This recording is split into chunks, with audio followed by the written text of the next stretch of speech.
Today I'm going to use my 4 hours of gameplay experience and a little luck to make Florida the reigning champion of North America and prevent the creation of the United States. It all starts with me winning a scratcher for 20,000 and borrowing land from some of my neighbors using 30,000 Florida men. After accusing my other neighbors of not being Florida, I was able to invade them with good cause and shortly thereafter negotiate a generous offer to take everything they have. To make up for our moral shortcomings, it's time to place down a ton of churches across our country. And what's this? You dare insult the Florida man and his legitimate claim to all land that exists? Time to go to war against whoever these 13 colonies are. Let's just make a quick save and it's time to begin our conquest once again. The strategy here is to get the Jamestown capital fort up here, then we can demand 7 of the 13 colonies. All these pop-ups are really starting to get in the way though. I wish I could install a pop-up blocker. Now we go back to taking land from the colonies. We'll just stick with taking Jamestown. They can have the land if they want it. We'll get it back eventually. Now although we only have a small part of the US territory, we have majorly outscored them in war points. It's about time we see what the 13 colonies can do for Florida. I'm not going to get too greedy though, we will just take what we need. That looks fair. I give them nothing and they give me the majority of the 13 original colonies. Look at all that Florida, it's beautiful. Yet still we have all these ungrateful people that don't want to consider themselves Florida men. It's about time we reintegrate these belligerent heathens. Much better. While I was dealing with all of that, the whole northern section of my country has been invaded by multiple enemies. It seems that in my haste and the fact that I can't read, I missed a message that may have suggested I'm in some kind of war. After finding some more scratchers, I'm able to hire multiple new armies to fight off these heathens that lay claim to the glorious Florida. And now we will split up these two armies and take back what is ours.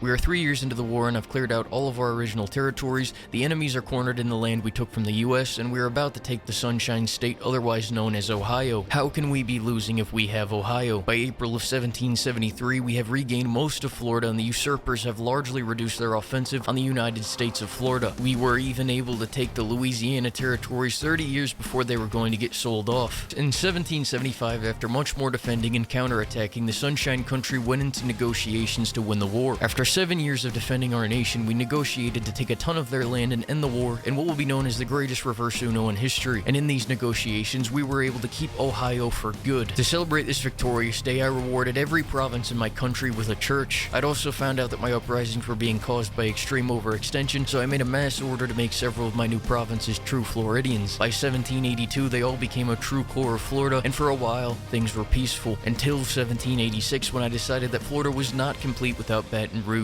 and Detroit. So I insulted myself, pinned the blame on French Louisiana, and started a war penalty-free. Using mitosis, I split my armies into pieces and spread them across the unprotected land of French Louisiana, resulting in the conquering of an entire country in 3 years and only fighting one war against a 1,000-man army. In 1789, we achieved total domination and took all of their land, expanding the reach of the Florida territories. At this point, a huge coalition began forming against me though, including everyone that has ever heard the name Florida. So I began to take out any country that hadn't joined it yet. I took out fluoride, named after the toothpaste ingredient, and was quickly able to negotiate to take all of their territories, then look to French Canada next. After that battle, Florida had taken the majority of all land that was occupied in America. Then we stormed Quebec, and unsurprisingly, the French surrendered, giving us almost all of the territory in French Canada after some fierce negotiations.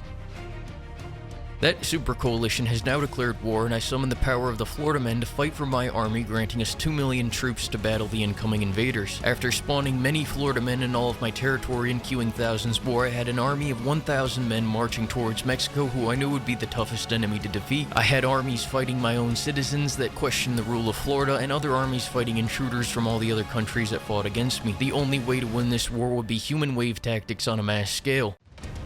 I had armies inside of the United States territories taking all their lands as a counter-offensive measure, and our invasion in Mexico was going well, other than the fact that their armies were trailing our armies and reclaiming everything that we had just claimed. After taking all the United States and Mexico's territory, I decided it was time to end the war. So I found the 2 leaders of the coalition and took all their territory. I was able to reduce the first leader to ashes and negotiate for all of his territory, but the United States was being stubborn. They felt that I should give them all of my land and thought that I was losing despite the fact that I quite literally own everything they they have. Summoning the power of the Florida Man once again, we were able to intimidate them with our presence, and they had changed their mind, reducing them to a few insignificant territories. After taking out the leaders of the coalition, they made me forfeit all the lands I had gained in Mexico and considered the war over. We have so much land that our conquest could be over here, but I spent 2 hours taking all that land in Mexico. Using the power of 100 churches spread across the land and the power of Florida in which we had honed, I summoned the Florida God, and he had granted us all that which we were owed. I then tried to annex the wasteland, and I think the game got a little confused. I hope you all enjoyed this video. I think the only reasonable step to take next is making the rest of the world Florida. Thanks for watching.